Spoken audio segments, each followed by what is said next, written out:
In this video, we're going to be solving quadratics of the form ax² plus bx plus c. A, b, and c are just going to be numbers where x is the unknown in the variable. So the example is solve 6x² plus 5x minus 4 equals 0. If it was simply x squared, you can go straight into double brackets. And some people can, by trial and error, go straight into double brackets. A different approach though, when you identify that the number in front of the x squared is 6, is to use the team method, but don't go into brackets. Team means we're going to find numbers which times together to give the ends. Now the ends are 6 and minus 4. They multiply together to give minus 24. So we're going to try and find two numbers which multiply to give minus 24. And they have to add together to give them the middle number. The middle number is positive 5.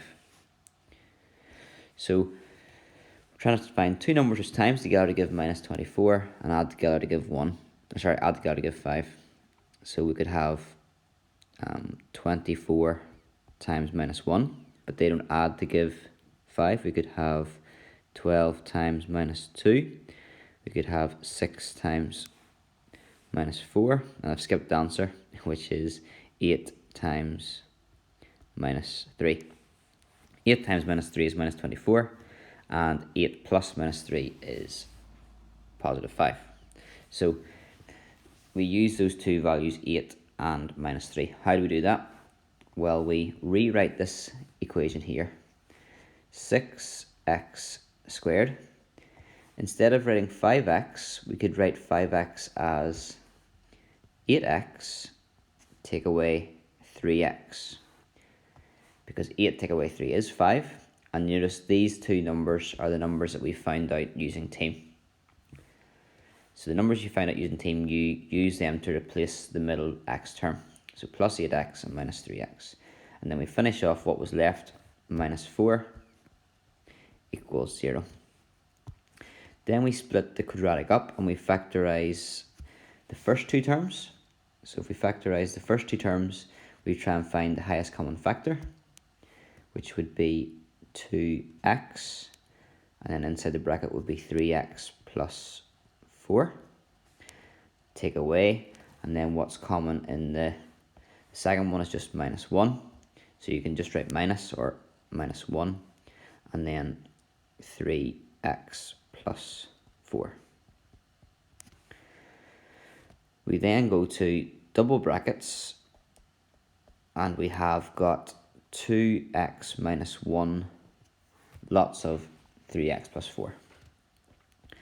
Or if you don't understand that, best way to think of how do you get from this line to this line is whatever's in the brackets will be one bracket, whatever's outside the brackets forms the other bracket. So inside the bracket was 3x plus 4, that should be the same.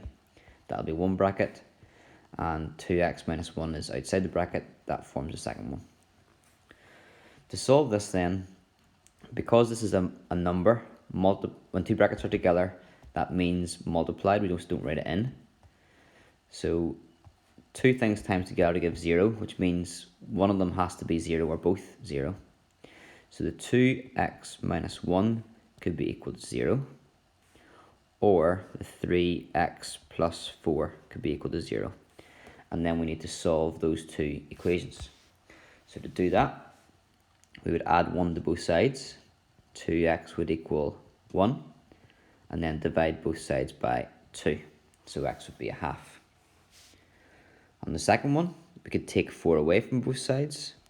So 3x would equal minus 4, and then divide by 3. So x is minus 4 over 3, and we'd be best leaving that as minus 1 and 1/3. So your answer, you actually have two answers.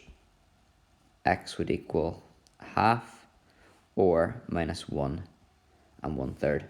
And remember, you can always put those values back into the original equation, put them in your calculator and check that they should give you 0 at the end.